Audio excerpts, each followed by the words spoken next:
বাড়িতে একটি মাত্র গাছ লাগান, জিনেরা কোনোদিন প্রবেশ করবে না এবং আপনি সম্পদশালী হতে পারবেন। আপনার ঘরের ভিতরে আল্লাহ তাআলা বরকত দিয়ে দিবেন। এই গাছটি হচ্ছে জান্নাতি গাছ।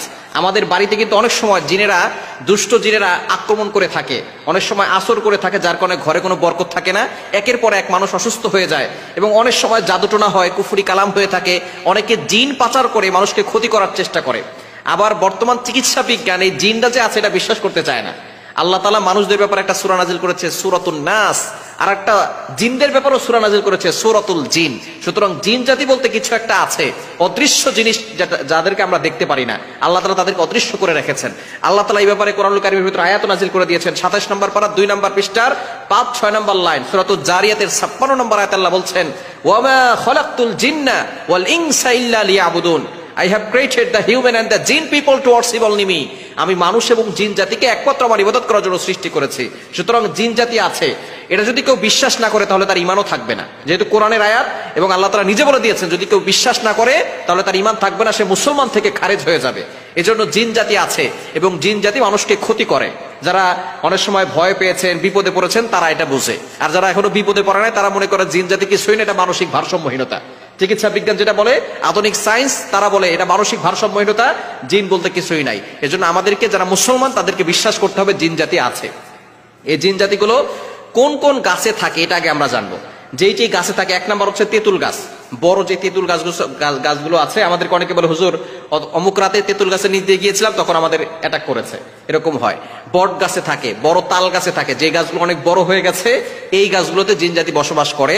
তবে একটা গাছ যদি আপনার বাড়িতে লাগাতে পারেন, আপনার ঘরে ঢুকবে না, সেটা হচ্ছে জান্নাতি গাছ, বড়ই গাছ। এই বড়ই গাছটা হচ্ছে খুবই ভালো একটি গাছ এবং এটা জান্নাতি গাছ। সিদরাতুল মুনতাহা, ৭ আসমানের পর একটা জায়গা আছে সিদরাতুল মুনতাহা। এটা নবীজি সাল্লাল্লাহু আলাইহি ওয়াসাল্লাম যখন মেরাজে গিয়েছিলেন, তখন তিনি এই সিদরাতুল মুনতাহা একটা গাছ দেখেছেন, বড়ই গাছ। এই বড়ই গাছটা এত বড় গাছ, যার পাতাগুলো হচ্ছে হাতির কানের মতো, এবং তার বড়ই, এক একটা বড়ই হয় ১২ মণ ওজনের, ১১ থেকে ১২ মণ ওজনের এক একটা বড়ই হয়। নবীজি সাল্লাল্লাহু আলাইহি ওয়াসাল্লাম নিজে এসে মেরাজ থেকে বলেছেন যে সেখানে একটা বড়ই গাছ আছে। সুতরাং এই গাছটা হচ্ছে জান্নাতি গাছ। এবং আমরা যখন ইন্তেকাল করি, তখন কিন্তু আমাদেরকে এই বড়ই গাছের পাতা দিয়েই আমাদেরকে কিন্তু গরম পানি দিয়ে তারপরে গোসল করানো হয়। নবীজি সাল্লাল্লাহু আলাইহি ওয়াসাল্লামের কলিজার টুকরা সন্তান যায়েরাব রাদিয়াল্লাহু তাআলা আনহা, তিনি যখন ইন্তেকাল করেছেন, তখন তাকে, বুখারী শরীফের হাদিস, এই বড়ই গাছের পাতা দিয়ে তাকে গোসল করানো হয়েছিল গরম পানিতে। এটা কেন? বর্তমান চিকিৎসা বিজ্ঞান দেখতেছে যে বড়ই গাছের পাতা দিয়ে গোসল করানো হয় কেন। খুব সুন্দর সুন্দর সাবান আছে, অনেক সুগন্ধিযুক্ত সাবান আছে, এটাকে অনেক ক্লিন করে। কিন্তু বড়ই গাছের পাতা দিয়ে কেন করা হয়?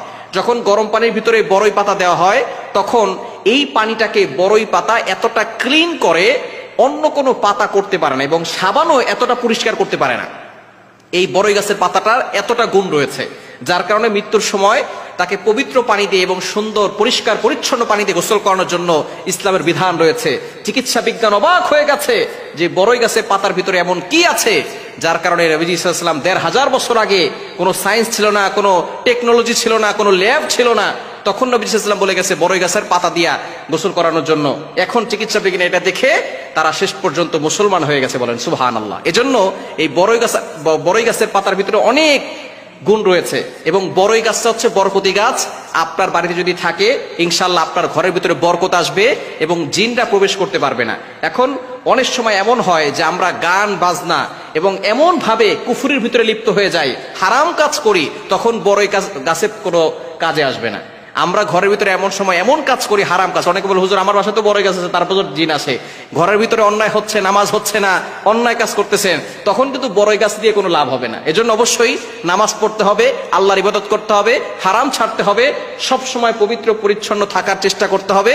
ইনশাআল্লাহ দেখবেন আপনার ঘরের ভিতরে বড়ই গাছ থাকলে তখন আর কোনো ক্ষতি কেউ করতে পারবে না। এজন্য বেশি বেশি করে আল্লাহর কাছে দোয়া করবেন, সম্পদের জন্য দোয়া করবেন। যেহেতু এই গাছটা সিদরাতুল মুনতাহা ৭ আসমানের উপরে আছে বড়ই গাছ, সুতরাং সেই গাছটা যদি আপনার ঘরে লাগান, এই জান্নাতি গাছের জন্য, এই বরকতের জন্য আপনার ঘরের ভিতরে বরকত আসবে। আল্লাহ পাক রব্বুল আলামিন রিজিকের ভিতরে বরকত দান করবেন, সম্পদের ভিতরে বরকত দান করবেন, সংসারের ভিতরে আল্লাহ তাআলা সুখ শান্তির ব্যবস্থা করবেন, জিনের আক্রমণ এবং দুষ্ট মানুষের আক্রমণ থেকে আল্লাহ আপনাদেরকে হেফাজত করবেন।